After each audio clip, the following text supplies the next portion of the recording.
벌써 제목만 봐도 영화 같은 일이 펼쳐질 것 같습니다. 하재근 평론가님. 지금 너무나 뻔뻔한 내연남의 사연인데 네. 지금 한 기혼 남성이 직장 여성 동료하고 내연 관계를 맺고 있었다는 거예요. 네. 그런데 2021년 초에 자기 부인한테 들통이 난 겁니다. 아하. 그랬더니 남성이 무슨 생각을 했냐면 내가 내 결혼 생활을 유지하기 위해선 내 내연 상대, 이 불륜 상대 여성이 이 회사에서 그만둬야 된다. 아주 욕심이 과하잖아요. 그런 생각을 했다는 거예요. 그래서 그때부터 내연 여성을 상대로 갖은 방법을 동원해서 그 여성의 퇴사를 압박하기 시작했습니다. 이 기혼 남성은 나쁜 짓을 해놓고 다 가지고 싶은 거예요, 지금. 그런데 어떤 식으로 지금 퇴사를 압박했을까요? 박성배 변호사님. 먼저 남성은 여성에게 겁을 줍니다. 아내가 당신에게 회사를 나가라고 한다. 퇴사하지 않으면 불륜 사실을 주변 사람들에게 알리겠다고 한다. 낙인 찍고 싶으냐고 합니다. 그러자 여성이 겁을 먹습니다. 그랬더니 남성은 압박 수위를 높여갑니다. 아내가 블랙박스 영상과 휴대전화 사진을 복구하고 있다. 당신 주변 사람들에게 소문내고 다니면 어떻게 할 거냐. 진흙탕 싸움을 하고 싶으냐고 합니다. 그런데요, 이 자기가 잘못을 해놓고 자기도 잘못의 그 주체이면서 마치 모든 잘못을 그 불륜의 상대인 여성한테만 있는 것을 몰아가는데, 최진봉 교수님 보세요. 네. 이 남자가 하는 말 중에 웃기는 게 불륜 사실을 만약에 당신이 퇴사하지 않으면 주변 사람들한테 알리겠다고 한다. 불륜녀로 낙인 찍히고 싶냐 하면 자기도 낙인 찍히기 싫으니까 지금 둘러대는 거 누가 모를 줄 알고요. 그렇죠. 그러니까 자기 때문에 그런 거예요. 그래요. 말은 지금 여성한테 하지. 누굴 바보로 하나 지금. 그러니까 내연녀한테 말은 하지만 실제로는 자기가 창피당할 게 걱정되는 거예요 지금. 네. 그러니까 철저히 자기중심적이죠. 아주 이기적인 사람이라고밖에 볼 수 없고, 아니 본인이 잘못해서 어쨌든 그런 관계를 형성했으면 아내하고 해결을 하든지 아니면 사과를 하고 용서를 받든지 관계를 끊고 이래야 되는 거 아니에요? 네. 아니 그걸 이용해가지고 그 여성을 쫓아내려고 하면 회사에서 그만두라고 하면 이게 뭐 하는 행동입니까? 아무것도 잃지 않겠다는 거 아닙니까? 아하. 본인은 잘못을 해놓고 같이 잘못했다고 볼 수 있겠지만 본인의 잘못에 대해서는 어떤 책임도 지지 않고 그 모든 책임을 내연녀에게 뒤집어 씌우려고 하는 아주 잘못된 행동을 하고 있는 거죠. 아하. 자기밖에 생각을 안 하는 거예요. 이런 이기적인 사람을, 아니 이런 사람이 어떻게 다른 사람이, 그럼 본인이 그만두든지, 그러면 그 여성을 보호하려면 본인이 그만둬야 되는 거 아니에요? 사랑했다고 하면?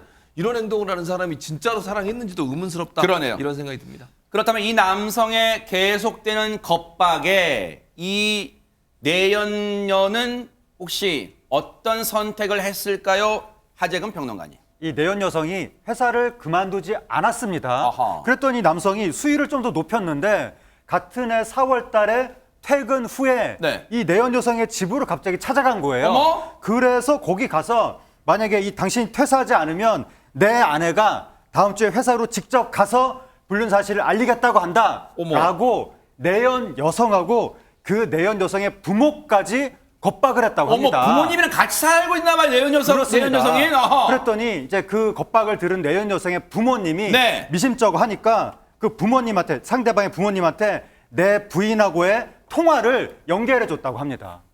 아니 이게 진짜 제가 앞서 말씀드렸죠.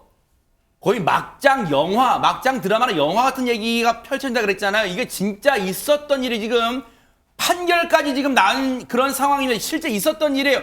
양재민 변호사님 뭘 잘했다고 그 여성의 집에까지 찾아가 그 해당 여성 부모 앞에서 면전에서 이런 수모를 줘요. 자기가 뭐라고. 그러니까요. 그러니까 이 여성도 굉장히 황당했을 것 같습니다. 왜냐하면 본인 혼자 뭐 잘못한 것도 아니고 이 남성도 잘못을 했는데 마치 본인이 피해자처럼 행동을 하고 있잖아요. 굉장히 황당했을 것 같고, 무엇보다도 부모님 앞에서 이렇게 이야기가 폭로가 되다 보니까 많이 당황하고 좀 놀랐었던 것 같습니다. 그래서 이 여성이 퇴사를 계속 안 하다가 며칠 후에 결국 퇴사를 하게 됩니다. 사직서를 어머, 제출을 하게 세상에. 되는데요. 그리고는 얼마 후 이 여성이 이 남성과 남성의 아내를 상대로 강요죄로 고소를 하게 됩니다. 물론 이 퇴사한 내연녀도 잘했다는 건 아니에요. 근데 일단 퇴사를 하게 되는 상황이 웃기잖아요. 왜냐하면 이 여성한테만, 내연녀한테만 모든 책임이 있는 것처럼 지금 이 남성 불륜남이 다 몰아가고 있는 상황이 너무 어처구니가 없잖아요. 그런 생각이 들 거예요. 그러다 보니까 결국은 여성이 남성과 남성의 아내를 강요죄로 고소하는 상황이 벌어졌어요. 일단 여기서 궁금한 대목이 있습니다. 박성배 변호사님, 강요죄가 뭡니까?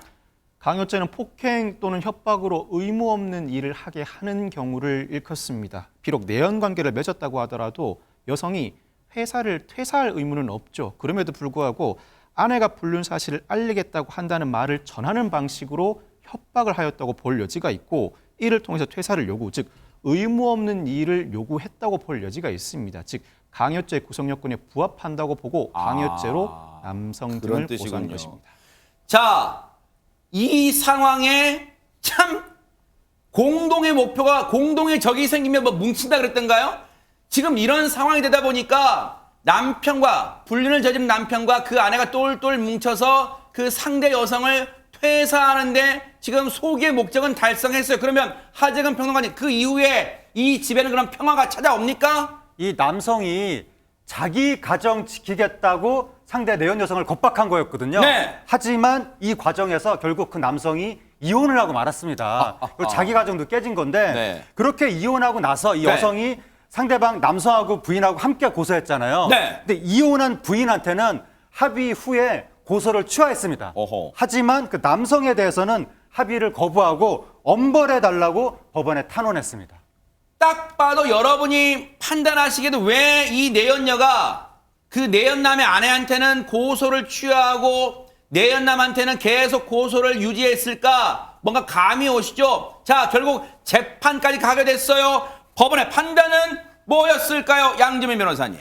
이 남성이 참 괘씸하게도 법정에서도 본인의 혐의를 계속해서 부인을 했습니다. 뭐라 그랬냐면요. 나는 아내가 이야기를 해서 그 의사를 전달했을 뿐이다. 전혀 협박한 사실이 없다라고 주장을 했고요. 아하. 그리고 이 여성, 내연 여성이 퇴사한 것도 내가 협박을 해서 퇴사한 게 아니라 그 여성의 모친이 설득을 했기 때문에 퇴사한 것이기 때문에 나랑은 아무 상관이 없다라고 주장을 했던 겁니다. 그런데 법원이 이러한 남성의 주장 하나도 받아들이지 않았고요. 결국 강요죄가 유죄 판단을 받았고 징역 6월에 집행유예 2년이 선고가 됐습니다. 더불어서 사회봉사 120시간 명령도 받았습니다.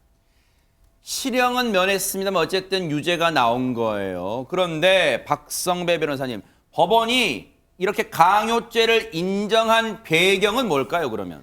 이 재판부는 여성의 주거지를 찾아간 것 자체로 주변 사람들에게 부정행위 사실을 알리겠다는 묵시적 언동으로 평가할 수 있다고 평가합니다. 즉 찾아간 행위 자체로 겁을 먹게 할 만한 해악의 고지, 협박으로 평가할 수 있다는 것입니다.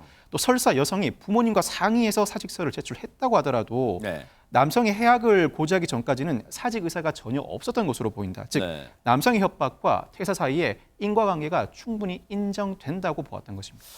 자, 지금 이혼은 이혼대로 할 거면서 결국 자기 가정 지키겠다고, 진짜 너무 웃기는 상황이잖아요. 최진봉 교수님. 예. 자기가 잘못을 저지른 지금 원죄를 갖고 있는데 마치 상대방 여성한테 모든 죄가 있는 것처럼, 잘못 있는 것처럼 덮어 씌우려다가 결국 이 상황을 맞이했어요. 그러니까요. 본인이 손해보지 않고 본인 혼자 그냥 살아보겠다는 그런 잘못된 생각이 결국 이런 결과까지 왔다고 저는 네. 봐요.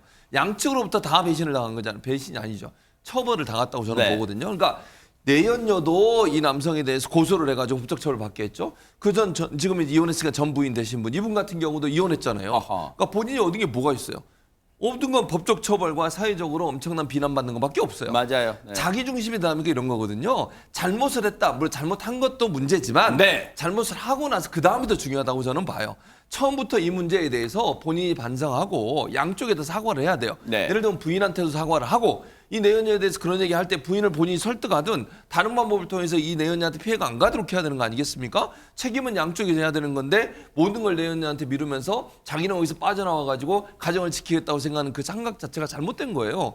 이혼녀가 볼 때도 얼마나 웃기겠습니까? 이 사람 자기밖에 생각 못하는 사람 아닌가라고 생각할 수밖에 없다는 거예요. 네. 결국 자기 욕심 챙기려다가 엄청난 피해를 당한 사례다 이렇게 볼 수 있을 것 같습니다. 강요죄 소송에서 승소는 했습니다만 이 내연녀였던 이 여성도 앞으로의 생활에서는 정신 바짝 차리고 살아가기를 기대를 해보도록 하겠습니다. 보고 계십니까? 대박 사건. 네, 안녕하십니까? 김명준입니다. 여러분과 함께하는 뉴스파이터. 다양한 소식과 뉴스를 보고 싶으시면 화면 오른쪽을 꾹 눌러 구독해 주시길 바랍니다.